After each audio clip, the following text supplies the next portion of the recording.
Hello and welcome back to the Wanderer's Workshop. In this video, I'm going to show you a few of the different tools that I tend to use most often when I'm working in a junk journal or on a mixed media journal or a collage. As you can see, you hardly need anything at all to get started. So most of this stuff is stuff that's nice to have. It's not stuff that you have to have. I'm going to kind of go through some of these things and the reasons behind them.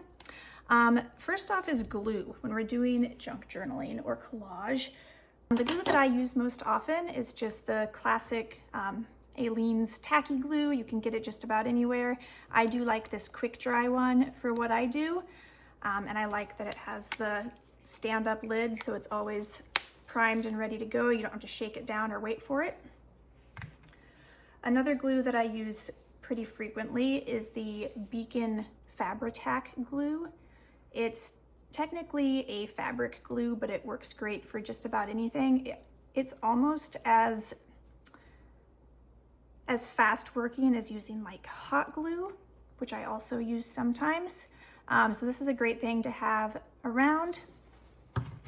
Every once in a while when I'm doing like something that's very 3D, like maybe a little metal charm or something, and I need it to really dry fast for what I'm doing, I will use super glue occasionally, not very often, but once in a while. Super glue is just what you need. This is just a circle drawing template. Obviously it's super handy for when you're trying to make perfect circles. Again, not something that you have to have. You could also just trace around bottle caps or lids or buttons or things like that. This is definitely something that's nice to have, but not something you have to have.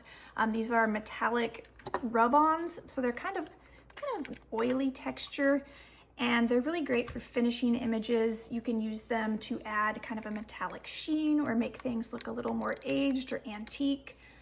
So for example, I'm just going to take this printout. It's just printed on copy paper of this kind of occult looking hand. And you can either use a paintbrush with this or you can use your finger. So I'm just going to dab up a little bit of that pigment there. And then you can rub that on in various places. And it's great for giving things a bit of texture. It's a good way to make things look a little bit older. And I like to keep some old gunky paintbrushes laying around for this stuff too, so you can kind of blend them or even paint it on with the paintbrush. There's lots of really cool stuff that you can do with it. These are just pliers. I end up using them more often than you would think. It's handy to at least know where yours are, have them nearby. I've got a whole toolbox that I keep nearby. You just never know. I call this my pokey stick because I don't know what it's actually called. Again, this was a secondhand craft store find. It's got a really pokey end on it. It's nice for poking holes. I don't really know what this thing does.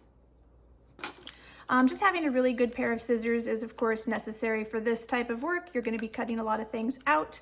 An X-Acto knife is a great tool to have, again, kind of for doing like fussy cutting around edges, doing little tiny nicks and cuts and things like that.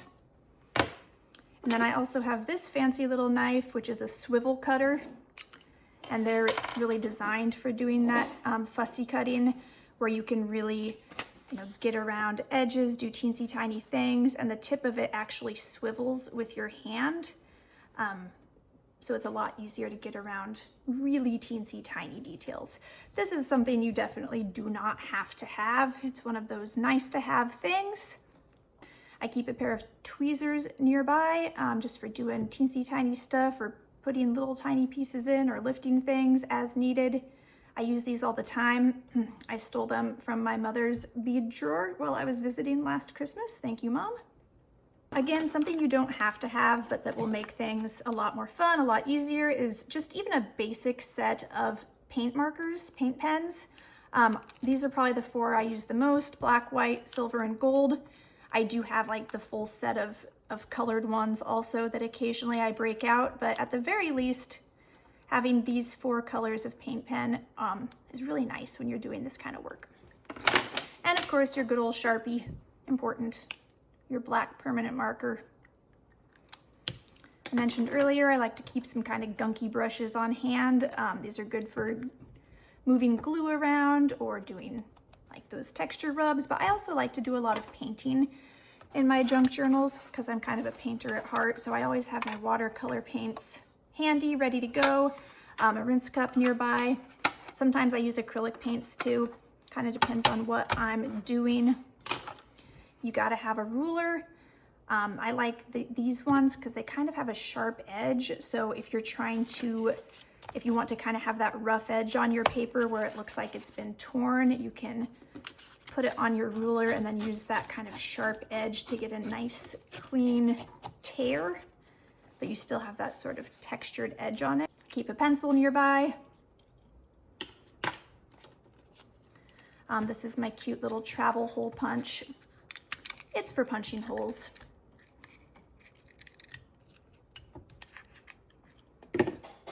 I like to have a bone paper folder handy also. This is just for if you're folding paper and you want to give it a nice sharp crease. You can use that.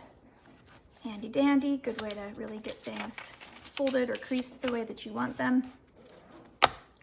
And of course, you're gonna need your junk journal.